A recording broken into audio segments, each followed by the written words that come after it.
प्रियजनांनो, येशूच्या नावानं तुम्हाला प्रेमा शुभेच्छा. हे सकाळचा वेळ तुमच्यासाठी कसं आहे? तुम्ही ठीक आहात ना? आपण नवीन महिन्याच्या दुसऱ्या दिवशी आलो आहोत, बरोबर ना? विचार करा आणि बघा, दिवस किती वेगाने जात आहेत. जणू जानेवारी नुकताच सुरू झाला होता असं वाटलं. पण आपण आता जुलैमध्ये आलो आहोत. अर्धवर्ष आताच संपलं आहे. दिवस खूप वेगाने जात आहेत. जसं दिवस वेगाने जात आहेत तसं प्रभूचं आगमन आणि जगाचा अंतही लवकरच येत आहे.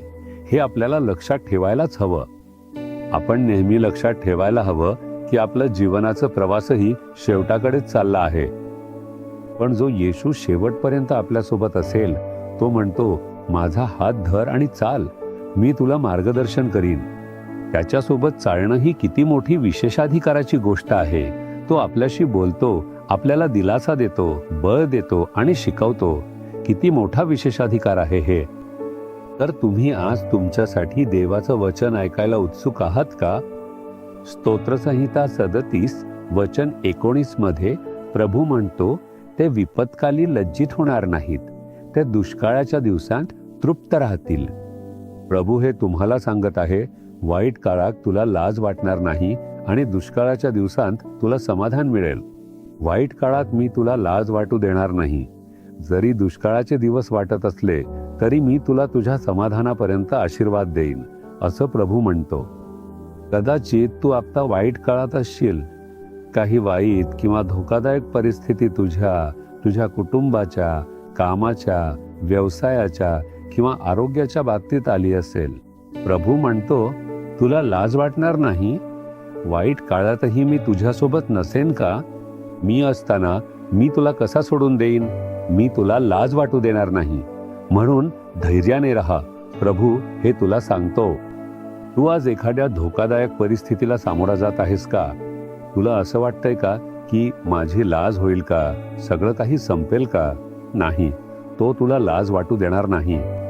याचा अर्थ काय? तुझ्या लाजेच्या बदल्यात तुला दुहेरी पोर्शन मिळेल. त्याने दुसऱ्या ठिकाणी याचं वचन दिलंय, तुला बक्षिसाचा दुहेरी पोर्शन दिसेल. निराश होऊ नकोस. दुष्काळाच्या काळात सुद्धा एक दुष्काळ.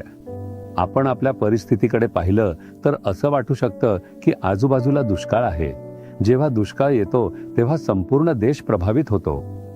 सर्व लोक प्रभावित होतात आणि सरकार काय करावं हे न कळून गोंधळून जातं. प्रभू म्हणतो, अशा काळात सुद्धा मी तुला तृप्त करीन. किती मोठा आशीर्वाद आहे हे. म्हणून दुष्काळाचा काळ असला तरी सुद्धा तुला काहीही त्रास होणार नाही. तू आनंदाने खाशील आणि तृप्त राहशील. म्हणून सर्व परिस्थितींमध्ये आपल्याला भरभरून आशीर्वाद देणारा प्रभू आपल्या सोबत आहे. आजूबाजूला काय घडतंय हे पाहून मन खचवू नकोस, पण त्याच्यावर विश्वास ठेव आणि म्हण, प्रभू तू माझ्यासोबत आहेस आणि तू मला मार्गदर्शन करशील. त्यामुळे मी कधीही लाजणार नाही. दुष्काळाच्या काळात मी कधीही गुदमरून जाणार नाही, कारण तू मला तृप्त करशील. विश्वासाने हे बोल. तू लगेच एखादा चमत्कार पाहशील. आजही एक चमत्कार घडणार आहे. म्हणूनच प्रभू तुझ्याशी बोलत आहे. तुम्ही म्हणाल का, प्रभू या संघर्षाच्या आणि अडचणीच्या काळात सुद्धा तू मला कधीही लाजू देणार नाहीस, यावर मी विश्वास ठेवतो. माझा विश्वास आहे की दुष्काळाच्या काळात सुद्धा तू मला आशीर्वाद देशील आणि तृप्त करशील. मी मनाने खचणार नाही, तर विश्वास ठेवीन. मी चमत्कारांची अपेक्षा करतो. येशूच्या नावाने आमेन, आमेन.